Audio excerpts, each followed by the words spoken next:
Hello, everybody. Happy Thursday. Today on Tech Talk, we're going to be talking about catching in choppy water. All right, and so this is going to relate to both dragonboat and outrigger, but I'm mostly going to focus on dragonboat and then also some outrigger tips as well. First up, our mission is to help develop community-focused paddlers and leaders and to provide mindset, technique, and coaching talks to support you and your goals. On the agenda today, we're going to be talking about different water conditions, covering blade entry modifications. So depending on the conditions, timing considerations for the entire boat, for the dragon boat and or the six, and then visual cues that you want to look for when the water is moving.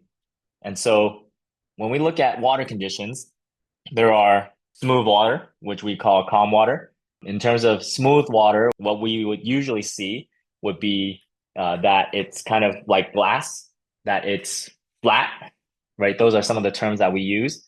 And when you are in flat water, smooth, calm water, the goal of your stroke is really to get more length.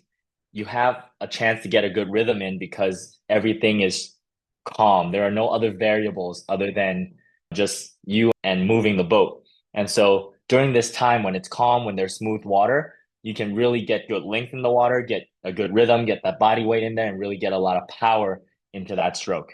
We call it flat, we call it glass. You'll notice that there's a consistent color on the water, so it just stays flat and consistent. And there's sometimes even reflection, right? You can even see the reflection on the water. It's very smooth. So that's with calm waters.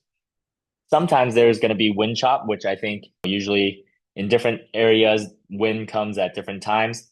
When you look at wind chop, it ends up creating a lot of small, frequent waves, just little bubbles throughout the water, little ripples throughout the water. And you'll be able to notice them and you can see them. They're usually very consistent. The wind blows in one way, and then you see this ripple coming across. It goes in the same direction, and it's rhythmic. When it's like that, it usually creates some sort of sparkly look to it, and you can feel the wind as well. During those kind of conditions, you're looking at adjusting your stroke a little bit so that you can make sure you still get a full stroke every time you take one.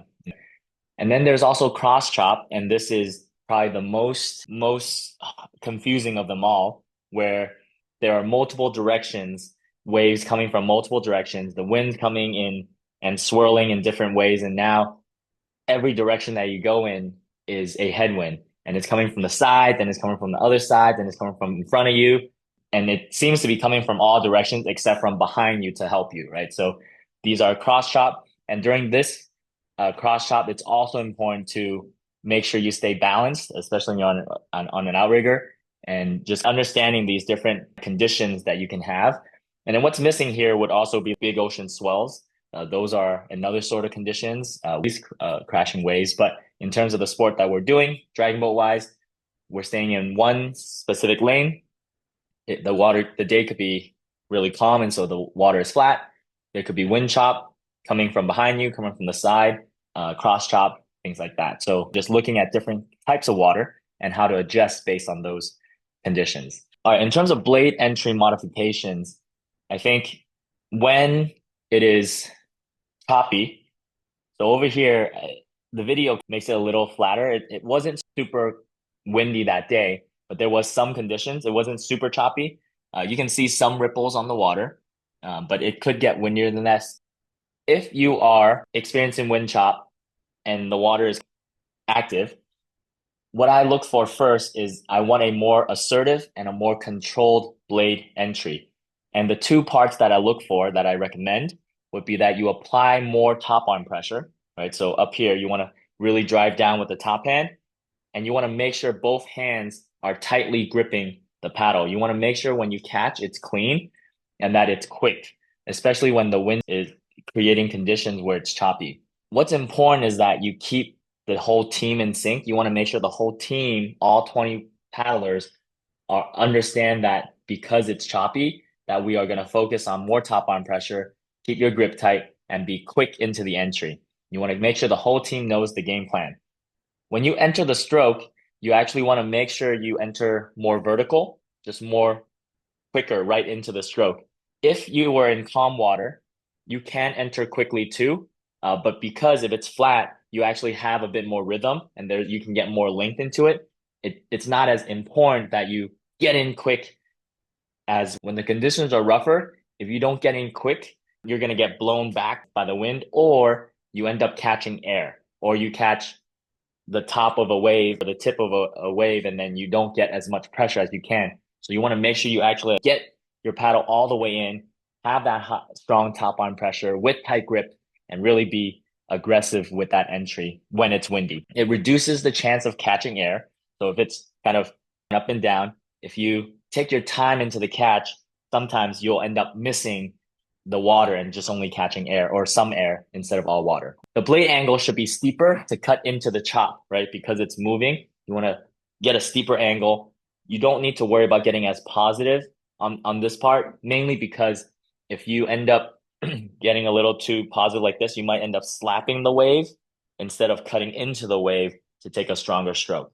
And so these are some of the modifications that I would have. Focus on full catch before the pull still. So really making sure you drive all the way down into the water and then derotate to take that stroke. So on those catches, when it's windy, more assertive, top hand, keep the grip tight so that you don't lose control of your paddle and that you are, especially when it's in your face, when it's an upwind, you want to make sure that every time you catch into the water, you take the stroke and you move the boat forward.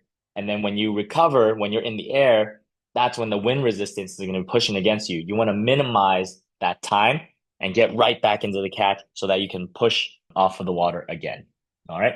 So here's a drill that I like to do. I call it the quick mail slot. So I don't know if you guys have heard of the mail slot, right? Where when you catch, you want to slide the paddle into the mail slot. So I drew a little rectangle here to represent if this were the mail slot, this is where you want to get your paddle into. The way the drill works, you would set up in pairs. So on the same side, 1 and 2 would pair up, 3 and 4, 5 and 6, 7 and 8, 9 and 10. And the goal is that one person will be doing the drill and the other person is going to be observing them doing the drill. You can do that or you can do the whole boat, but I like giving some time for the paddlers to also observe, be the observer, right? Give some feedback back to their paddlers, to their teammates. So one person is observing and the other is doing the drill. And what it is that the person doing the drill, so let's say row 1 is doing the drill and 2 is observing. So row 2 is going to be watching row 1. Row 1 is going to be doing 10 quick entry into the catch. They're going to start at the exit and then 2 might say hit. And then what they're going to do is they're going to get right into the catch and drive right in. One movement. The goal is to get them to get one smooth, quick, assertive motion into the mail slot. So they'll do 10 of those, and each paddler, I guess, each pair would do 10, and then they'll switch off. And the goal here is really to get the paddler doing this drill to get clean exits and to have it as one smooth stroke, not up and then down, or pause and then enter. You want to be connected right all the way into the catch. All right. So quick mail slot drill entry. That's focused on making sure you get in quick, get in strong, and take the stroke, especially in windy conditions. All right. In terms of timing consideration, it's important that when it's windy, when it's choppy, your timing has to be more adaptive as opposed to strict metronome, right? When it's smooth and it's glass, your whole boat can get the same length, keep a good rhythm, and you can just keep one tempo the whole way through. When it's windy, things are going to be messy, things are going to be loud, and the whole crew has to be adaptive to the stroke length and the stroke rhythm. All right. In this photo, you can see that there's a lot of conditions, especially if you look further out, right? You see those white caps right there. Closer here, it's a little calmer, but out there, there's a bit more chop. So on the outrigger, you get to decide which course you want to take sometimes, right? Whereas on the dragon boat, it's one straight lane. How the wind affects, you'll have to work with. So in terms of timing, on the dragon boat, the wind will affect different parts of the boat differently, right? So if you think about it, on the dragon boat, the front will usually catch most of the chop. So the wind chop will come in from the front and the pacers in the front are going to get soaked because they're going to just get all this wind anytime they take a stroke. they come up, the water will just splash right back onto them. Whereas in the back of the boat, on the dragon boat, you get more of the wash, right? People are clearing the water for you, pushing through, and now you're in the back, you're catching more of the water that the front has already broken for you. So knowing that, you need to read the water next to you, in front of you, and time your catch with the aggressive entry, right? So making sure you are in sync with the boat while understanding the position, the seat that you're in to make sure you're catching it correctly. You want to catch when the blade can make clean water contact. You don't want to catch air, right? You don't want to, when the wave is coming at the peak, that's not when you want to hit it. You want to actually make sure you get below that because if it passes you, then you're catching air. You want to make sure you get all the way deep into the water where not just the peak of the wave. All right. So these are all timing considerations that you need on the OC6 as well as the dragon boat. On the dragon boat, making sure the front is understanding that you'll get more wind chop. So it's really important that you really dig the blade in. In the back, you'll get more wash. So you could actually extend your stroke just a little bit, but you got to still stay in time, right? So those are considerations for throughout the boat. And you just have to keep making these micro adjustments as you paddle with the crew, rock with the boat, sync up, but also keep your eye up so that you can see what the timing is going to look like, as well as the next part, which is visual cue on the water. All right. So a way to work on this timing is I call this follow the leader drill. And what it is that the pacers, row one, is going to decide who is leading. Once you decide who's leading, at every 10 strokes, that lead pacer will call out lengthen or shorten, depending on what they want. And then the goal is for all the paddlers to then adjust right away as quickly as possible, right? So after 10 strokes, the pacer will say lengthen, and then the pacer has to lengthen as well, and the whole boat has to focus on lengthening as well. Then after 10 more strokes, they might say shorten, and then they'll go shorter, as if the wind picked up and they needed to go quicker, move the boat through the wind chop, right? So it doesn't have to be lengthened, doesn't have to shorten, but as a crew, you can also work on rating up. You can work on rating down. And then I also have a variation here where you can do it in sections. So the first three rows will go, granted it'll be a little heavier, but first three rows will go and they'll do 10 strokes, then do lengthen or shorten, and the paddlers will follow. Then it will just be the middle four rows. Then it'll be the last three rows, just so that everyone, different people can try out what it's like to be leading the timing, to be the leader. And then there's also the rate up, where the pacers could call rate up now or bring it up now. And then everyone brings it up, bring it down now, down, and then bring the rate down. Again, the goal is for, in the case that the pacers need to make a call or the drummers need to make a call, that the whole boat can adjust in one stroke or less, one stroke or fewer, right? You don't want to call it and then it gets dragged out. The more responsive the boat is, the better. So when you're paddling and it's choppy, there are visual cues that you want to look for in the water that's moving around you. In the outrigger, that is much more important because you can choose your own course. Whereas on the dragon boat, you have just a specific lane, except for the 2K. But as paddlers, depending on where you're sitting, you still want to look at the moving water to see where you're going to be catching. All right. So I know beginners, we tell newbies, do not look at the water when you're paddling. When the water is choppy, you do want to look so that you know where to fully place your paddle. All right. So again, in flat water, when it's smooth, you don't have to worry. You can rely on feeling. You can rely on rhythm of the boat. You can close your eyes and know where the water is. It's going to be smooth. You can pull it long, apply power. When it's choppy, the visual awareness is super important. And you want to identify how the wind direction is going to affect your lane, right? Dragon boat lanes are straight. If the wind is coming from your left side, how will your left side paddlers address and how will your right side paddlers address? If it's coming from the right side, from the back, from the front, right? You want to identify where the wind is coming from, how it affects your lane, depending on whether boats are next to you or around you as well, right? So as a paddler, though, you want to have a scanning vision instead of closing your eyes or looking down.